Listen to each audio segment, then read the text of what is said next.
Magandang umaga mga kabayan. Ito na po ang aking luto ngayong madaling araw.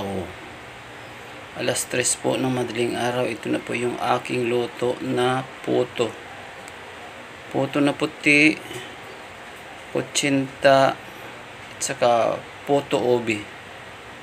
Ito yung luto ko ngayong madaling araw kasi pagdating ng alas 6 ay pwesto na kami doon sa pwesto namin kasi kasama to ng aming mga pang-almusal, pansit.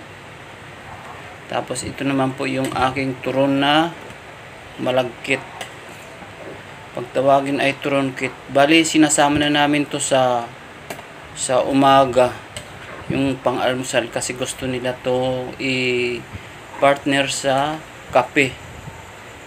Ito yung malagkit na bigas na may halong obi. Masarap daw to partner sa kape, kaya ang ginawa namin, sinasama na namin sa umaga kasi request ng mga customer na kung pwede daw magluto na kami ng turon malagkit kasi i-partner nila sa kape. Pang-almusal daw nila. Kaya ito ginawa na namin. Sinasabay na namin sa pansit bihon, pansit canton, spaghetti, champurado, sopas. Yan ang kasabay nito. Pinalo-halo ko lang to kasi para pantay ang pagkaluto niya. Kasi pag hindi mo halo-haloin, yung kabila iba ang kulay, sunog, tapos kulay gold ang kabila, kaya hindi pantay. Kailangan ang teknik nito pag nagluluto ay halu-haluin siya para pantay yung pagkaluto niya. Ito naman yung aking turon saging. Request din to ng mga customer na kung pwede daw isabay na namin sa pang-almusal kasi gusto din nila itong tikman at kainin sa umaga. Ayan o, turon saging. Nagsapin nga ako ng basahan kasi napakainit ng sandok. Kasi tingnan mo naman yung gamit namin o, pang heavy duty yung gamit namin kalan para mabilisan po. Kasi sa 3 oras naming pagluluto sa madaling araw, minsan kinakapos kami sa oras. Minsan nakakalabas kami ng alas 6 pasado na. Wala na, hanggang bibili doon na sa kabila. Kaya ito, inagahan nga namin gumising, inagahan namin magluto para makadami kami ng binta. Dahil ito lamang po ang aming pinagkikitaan araw-araw. Ayan po ang aking turon. Bali sinasalin ko na sa kabilang tray. Ayan, sinasalin ko na sa tray yung turon malagkit habang nagluluto ako ng turon saging. Sinasalin ko na siya habang nagluluto ako ng turon kasi medyo hindi pa naman masyado golden yung kulay ng turon saging, pero kailangan din kasi halo-haluin siya.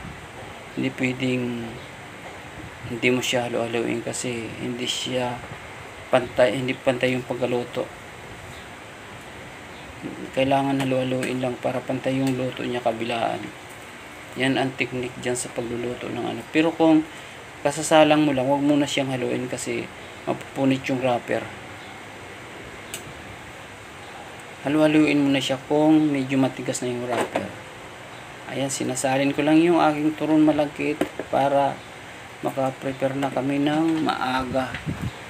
Kasi pag hindi ko sabay-sabayin to, mahirap.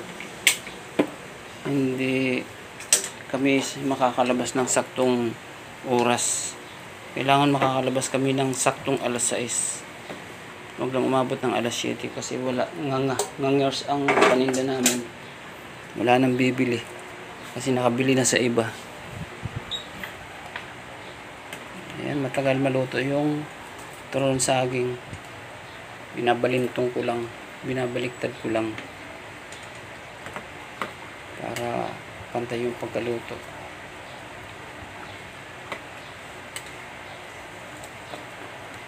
Ayan.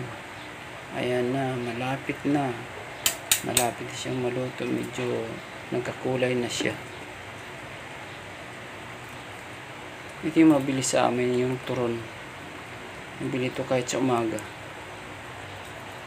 Masarap daw kasi ito. Tikman nyo mga guys. Tikman nyo yung aking luto na turon malagkit. Ang sarap-sarap nito.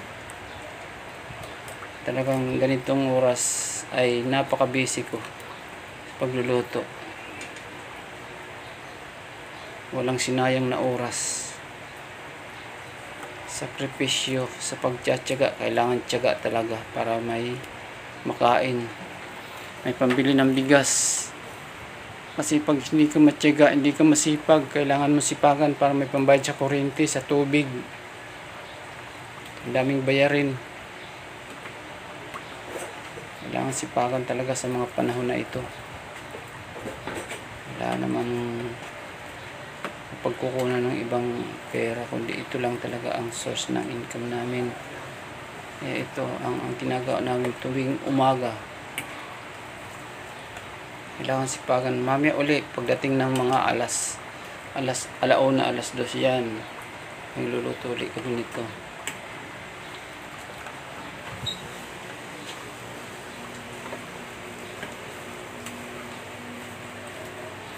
Magluluto uli kami ng ganito pang merienda. Kasi mabili din to sa may gilid ng simbahan.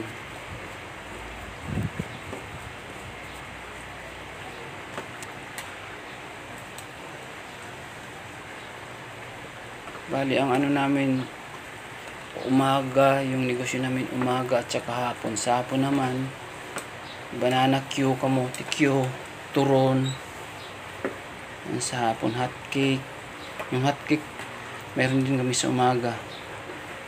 Kaya kung ano-ano na lang yung tinitinda namin kasi mas mainam naman yung magnegosyo kaysa mamasukan.